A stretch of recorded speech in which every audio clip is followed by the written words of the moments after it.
ഞങ്ങൾ നിങ്ങൾക്ക് മുമ്പിൽ ആദരപൂർവം കാഴ്ചവെക്കുന്നു നിറകുടം തുളുമ്പില്ല.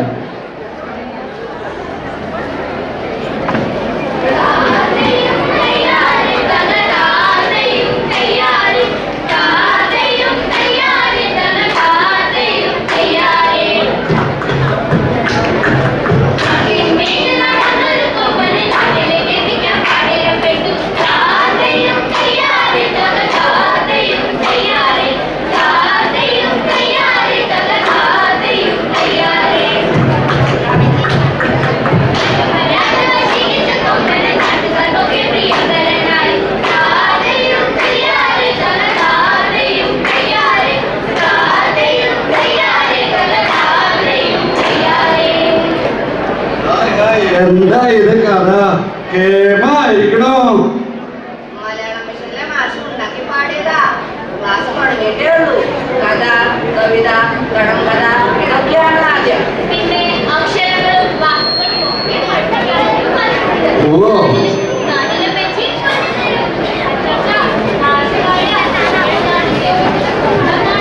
ആണല്ലോ.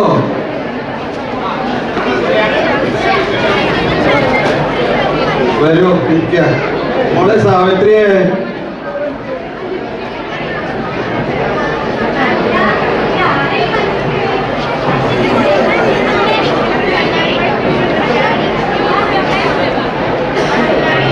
ഞാൻ വന്നിട്ട് നിങ്ങളെ കണ്ടില്ലല്ലോ എന്ന് നിരീക്ഷിച്ചിരിക്കുമ്പോഴാണ് നിങ്ങളുടെ വരവ്.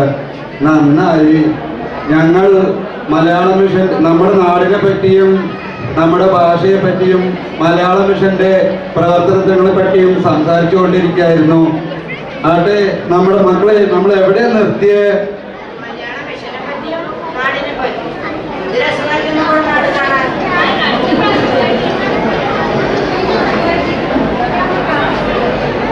രവിയെ കേൾക്കുക. മലയാളിക്ക് മറുനാട്ടിലായാലും സ്വന്തം ഭാഷയും നാടും അന്യമാകുന്നുള്ള ഉദ്ദേശശുദ്ധിയാണ് മലയാള മിഷനുള്ളത്. മലയാള മിഷന്റെ ലക്ഷ്യം ബഹുക്ഷേമം.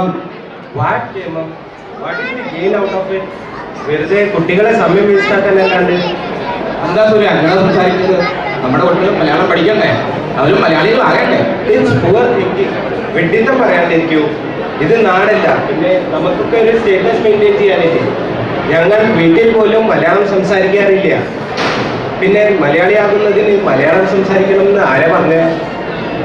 എന്താണോ ഭാഷാ സ്റ്റാറ്റസിന് നിഷിദ്ധെന്നാണോ പറഞ്ഞു വരുന്നത്?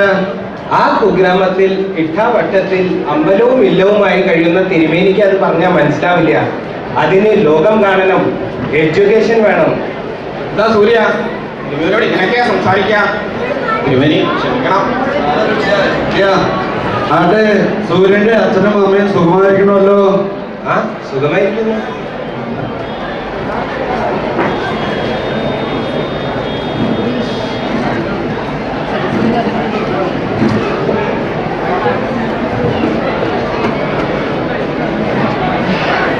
ഞാൻ പറഞ്ഞു വരുന്നത് മാതൃഭാഷയ്ക്ക് അമ്മയുടെ സ്ഥാനമാണുള്ളത്.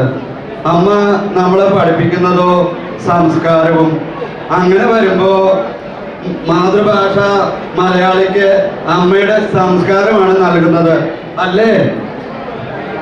ഈ ഗ്ലോബലൈസേഷൻ കാലത്ത് മലയാള ഭാഷയ്ക്ക് എന്താ പ്രസക്തി? സൂര്യ ഇവയെ പറഞ്ഞതുപോലെ മാതൃഭാഷ ഒരു ജനത്തിന്റെ സംസ്കാരമാവുമ്പോൾ അതിനെ ആഗോളവൽക്കരിക്കാൻ നമുക്ക് പറ്റുമോ? വിദ്യാഭ്യാസവും ലോകപരിചയമുള്ള നിങ്ങൾക്ക് ആർക്കെങ്കിലും അത് സമ്മതിക്കാൻ പറ്റുമോ? ഇല്ല എന്നാണ് എൻ്റെ വിശ്വാസം. സാരമില്ലടോ, പോട്ടെ. സംസ്കാരത്തെ പറ്റി പറഞ്ഞപ്പോഴാണ് എനിക്ക് പഴയ ഒരു കാര്യത്തെ പറ്റി ഓർമ്മ വന്നത്. പണ്ട് പാടത്ത് വെച്ച് ചെറിയൊരു കശവിശ. मम्मी एक मिनट, मुझे भी थोड़ा पानी വേണം. ഒന്നും രണ്ടും പറയുന്നതിനിടയില് ആ ഏഭ്യം പറയാത്രേ അത് തീനി ഇത് തീനി എന്നൊക്കെ. എന്താ മനസ്സിലായില്ലെന്നുണ്ടോ? വിസർജ്യം അല്ലാതെന്താ വഷളൻ വഷളൻ. തിരുമേനിക്കും വന്നുട്ടോ അസാര കോപം. അദ്ദേഹം വളരെ കലശലായി തന്നെ സഹായിച്ചു.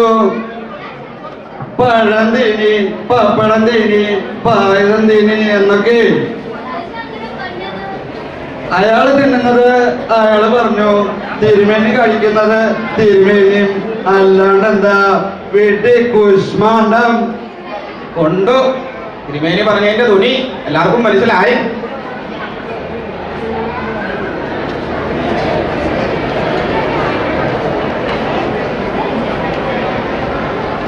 എങ്ങനെയുണ്ടായിരുന്നു നിങ്ങളുടെ ഇന്റർവ്യൂ ഒക്കെ?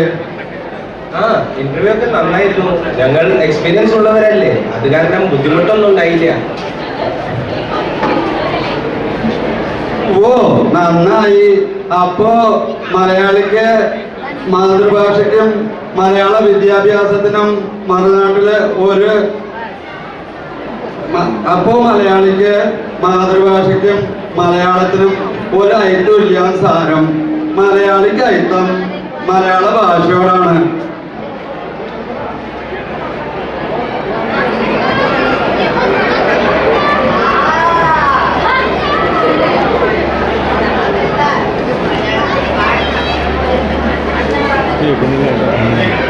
എന്താ മോനി ഇതെന്തോന്നറിയാവോ? ഇതാണ് കശുവണ്ടി, cashew nut. If you break its hard shell, you will get a soft and tasty nuts. ബാക്കിയെല്ലാം മോന്റെ അച്ഛനോട് ചോദിച്ച് മനസ്സിലാക്കാം.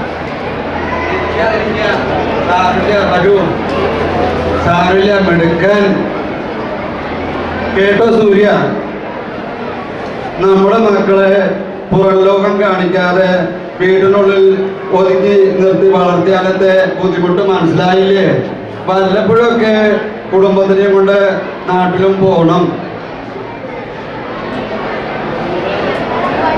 Papa, yes, follow now, please. Okay.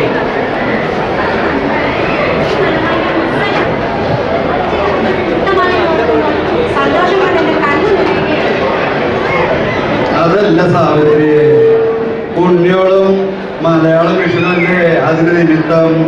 പുണ്യോൾ ഇനിയും വരണം അച്ചാച്ചൻ പോകുന്നത് വരെ. അച്ചാച്ചന് മലയാള മിഷന്റെ വിശേഷങ്ങളെ പറ്റി ഇനിയും പറഞ്ഞു തരണം.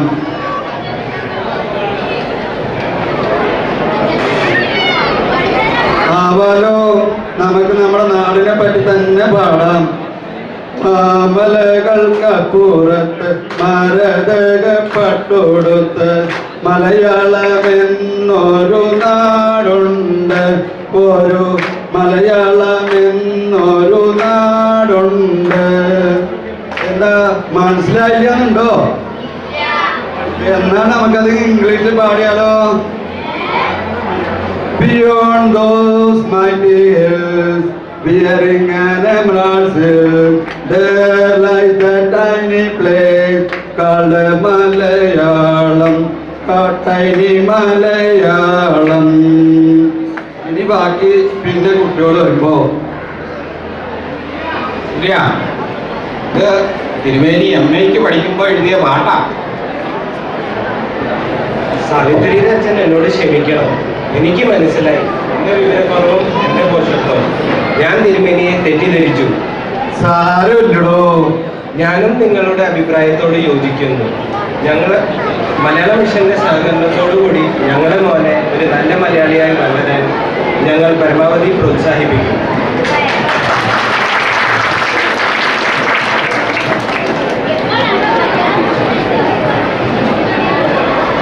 എന്താ മക്കളെ പറഞ്ഞത്? എന്താ? അപ്പൊ പിന്നെ അച്ചാച്ചൻ പാടിയ പാട്ട് നമുക്ക് ഒന്നുകൂടെ പാടിയാലോ?